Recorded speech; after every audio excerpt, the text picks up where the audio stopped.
E quem nos faz companhia nessa manhã de quarta-feira é Evandro Oliveira, consultor das Safras e Mercado, para a gente entender um pouco mais de como é que está caminhando esse mercado nesse momento, a nova safra brasileira. Evandro, seja bem-vindo. Meu amigo, bom dia. É sempre bom ter você por aqui. Bom dia, Carla. Bom dia a todos. Vamos falar um pouquinho mais sobre esse mercado bastante complexo. Bastante complexo. Se teve um ano que foi complexo para esse mercado, foi esse 2024, né, Evandro? Com certeza, com certeza. Um ano com muitos acontecimentos, né? Tem uma palavra que a gente vem repetindo ao longo desse ano, as turbulências, né? Primeiro, as turbulências climáticas, que já vieram desde a virada do ano. E a partir de abril e maio ali a gente teve a pá de cal do mercado, né? Com as enchentes que Sim. trouxeram todos os acontecimentos. E na sequência, as turbulências políticas, né?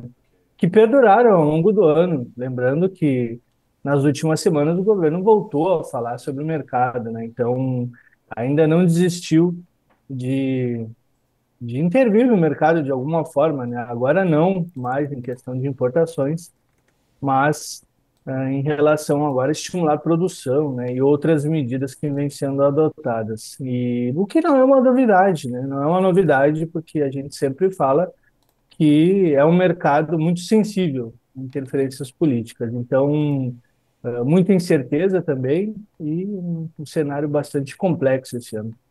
Sem dúvida.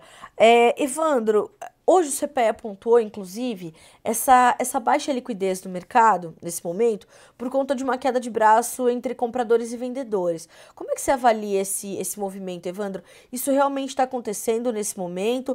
O comprador e o vendedor estão ali numa dificuldade de enxergar um meio termo para realizar efetivamente esses negócios? Como é que você está avaliando o atual momento da comercialização no Brasil para na sequência a gente entender o comportamento dos preços e a nova safra?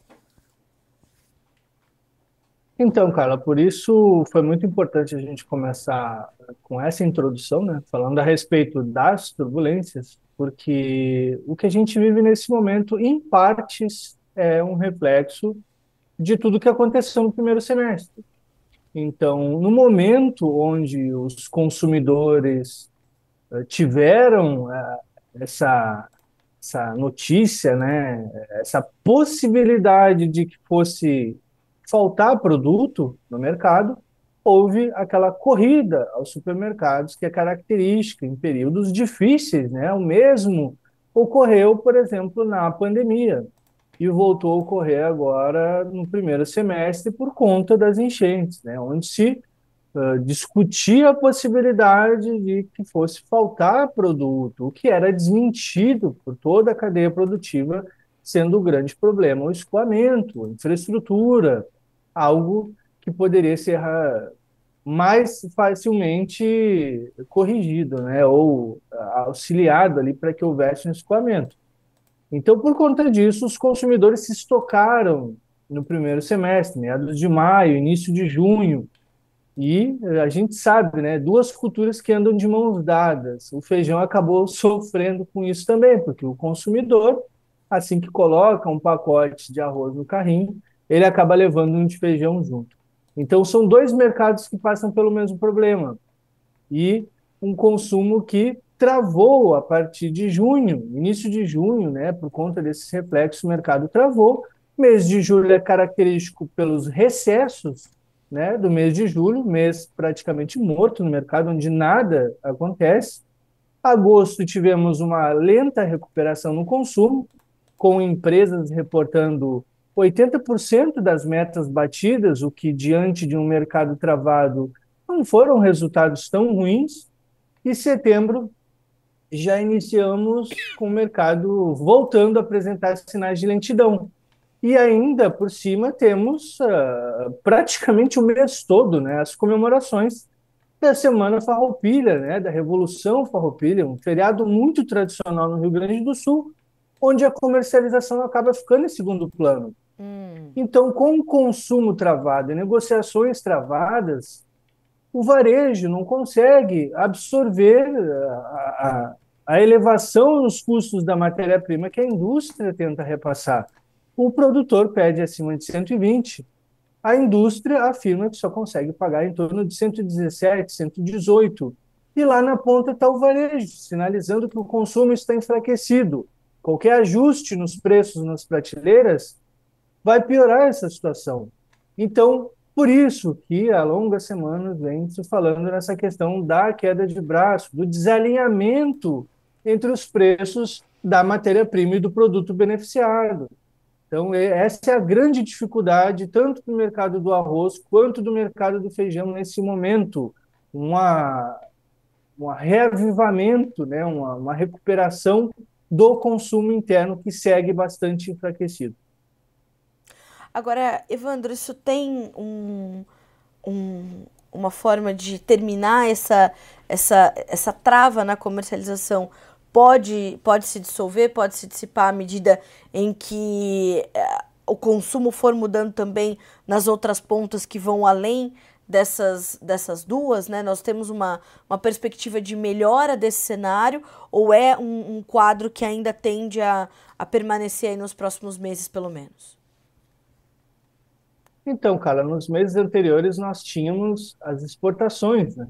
Então, até mês de agosto nós registramos bons volumes de exportação, né? Foi um mês de superávit juntamente com abril, os dois únicos meses de superávit do ano. Nossas exportações, com sorte, devem fechar a temporada perto de 1 milhão de toneladas. Então, tanto demanda interna quanto demanda externa apresentaram enfraquecimento nessa temporada. Mas, mês de agosto deu um respiro, né? Foi um mês registrando boas vendas externas. Mas os Estados Unidos já está se encaminhando para a reta final da colheita e com preços muito competitivos. Então, arroz em casca dificilmente exportaremos no restante dessa temporada. O que sobra, o arroz quebrado e alguns volumes de arroz branco, né, o arroz beneficiado.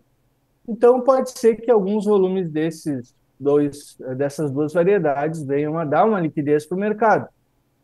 Fora isso, a expectativa é de uma maior demanda de outras regiões do país que tradicionalmente se voltam ao Rio Grande do Sul nos 3 últimos meses do ano, principalmente a região centro-oeste do país.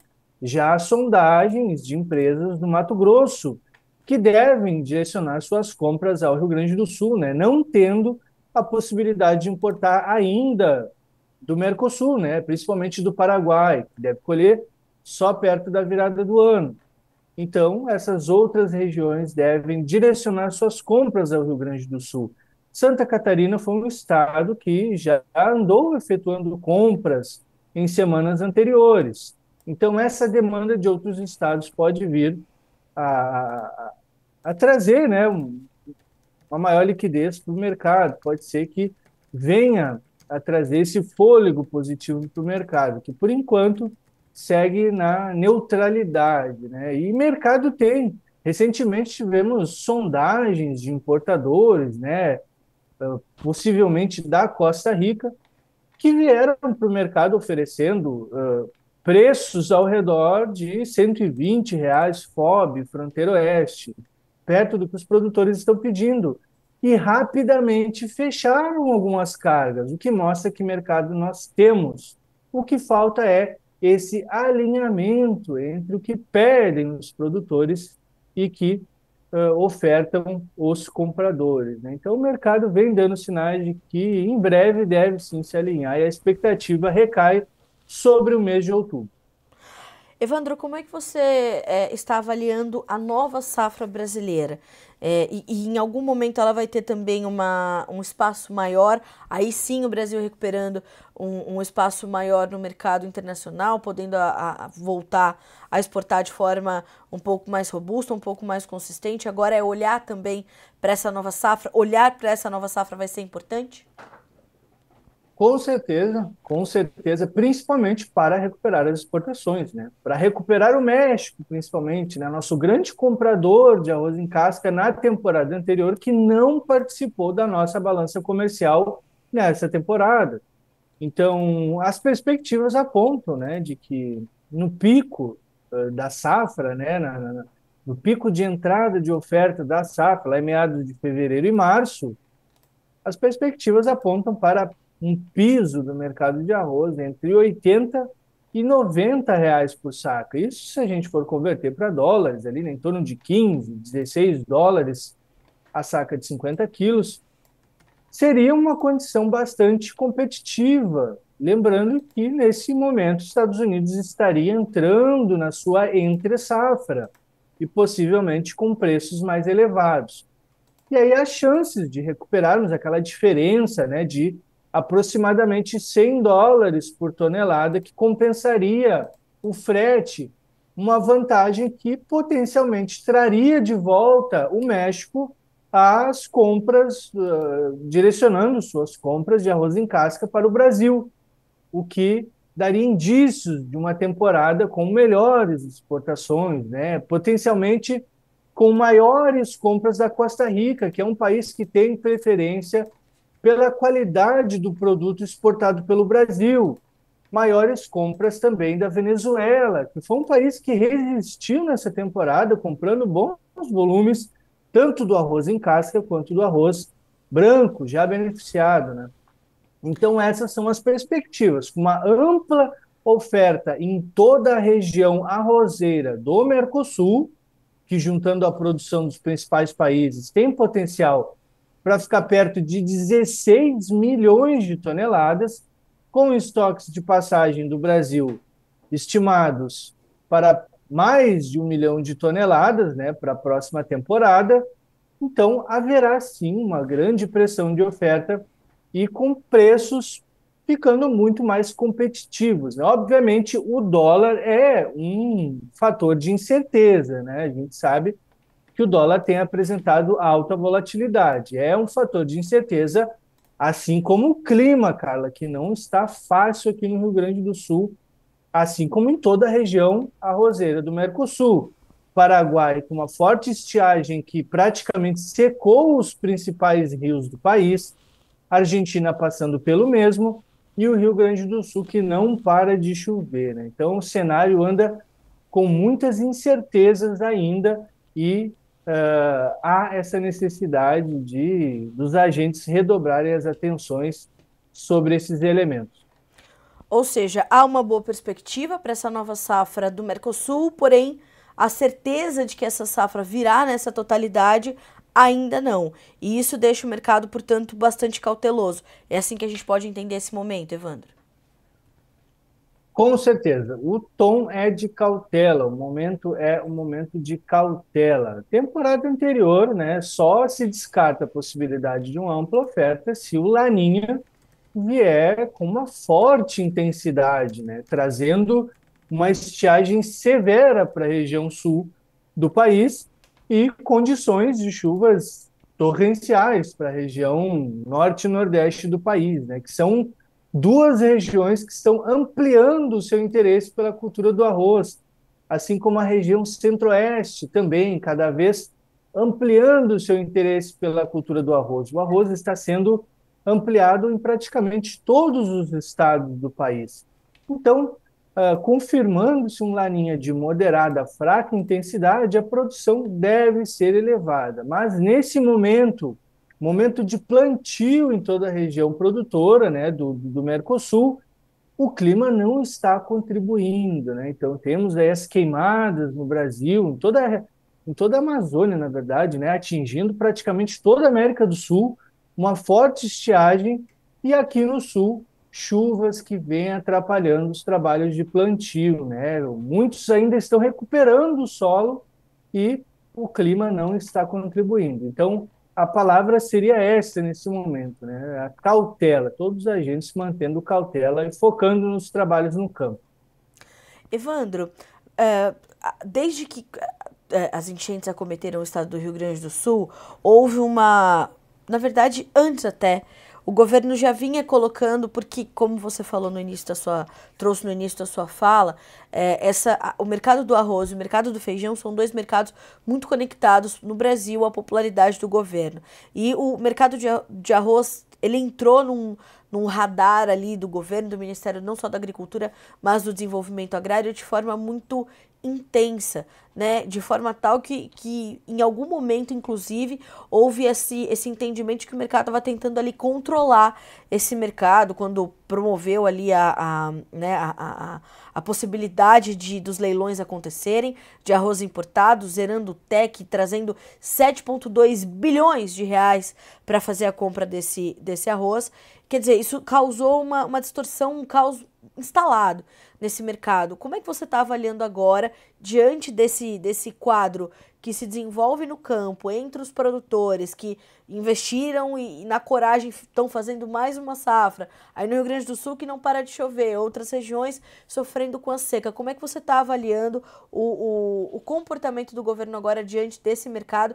Pode até estender a sua análise para o mercado de feijão, que eu sei que é uma das suas especialidades também. Como é que você está avaliando o entendimento e a atuação do governo frente aos mercados de arroz e feijão no Brasil nesse momento?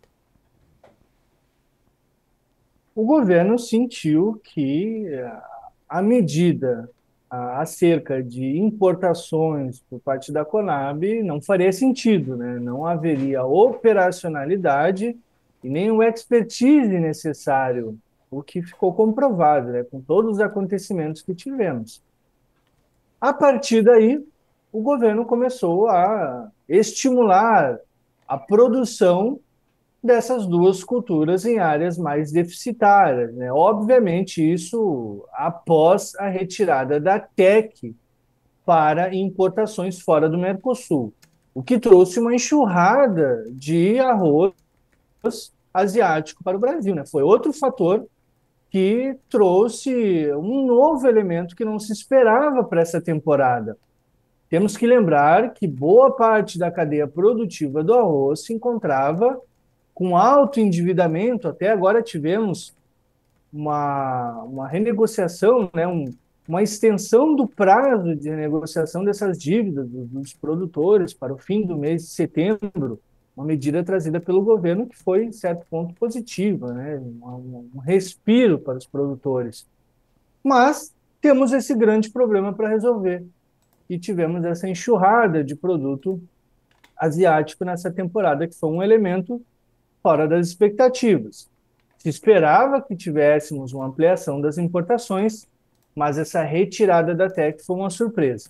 A partir daí, o governo começou a se mostrar mais voltado a estimular a produção tanto do arroz quanto do feijão, né, de culturas básicas, cultivadas pela agricultura familiar em regiões mais deficitárias do país, como alguns estados do norte e do nordeste, Minas Gerais e demais estados que têm essa necessidade ou de importação do arroz ou de busca pelo produto aqui do Rio Grande do Sul, tornando o produto mais caro nas prateleiras desses estados.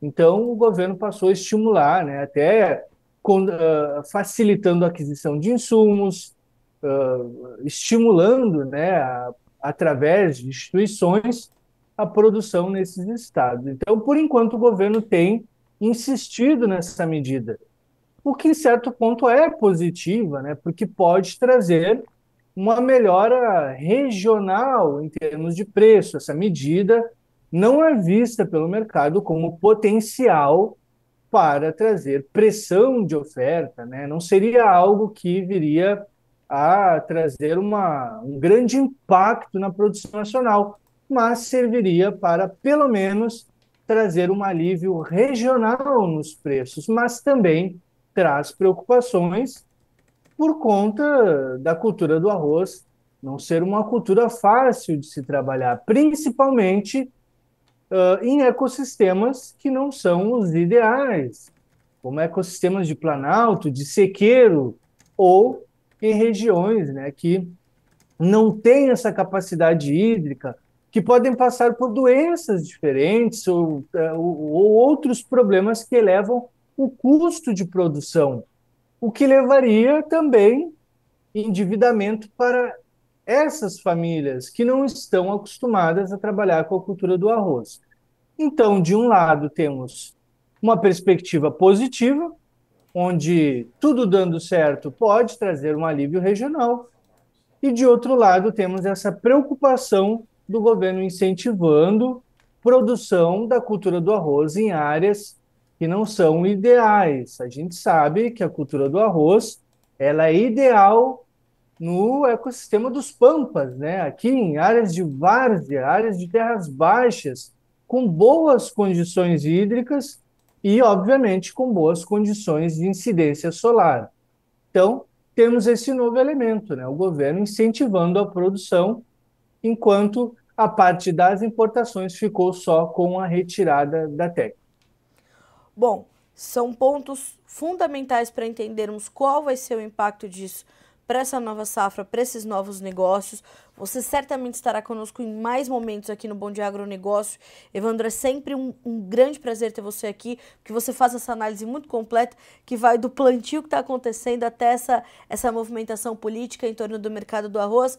Muito obrigada mais uma vez, meu amigo, por estar conosco, e certamente ainda estaremos juntos nessas próximas semanas para você continuar atualizando essas informações para a nossa audiência, uma audiência aqui do Bom Dia Agronegócio, que você sabe está sempre pronta aqui para ouvir as suas análises. Obrigada mais uma vez, Evandro. Eu que agradeço, Carlos. Um forte abraço a toda a audiência e até a próxima. Até a próxima, meu amigo. Um abraço para você. Ótimo restinho de semana. Até mais.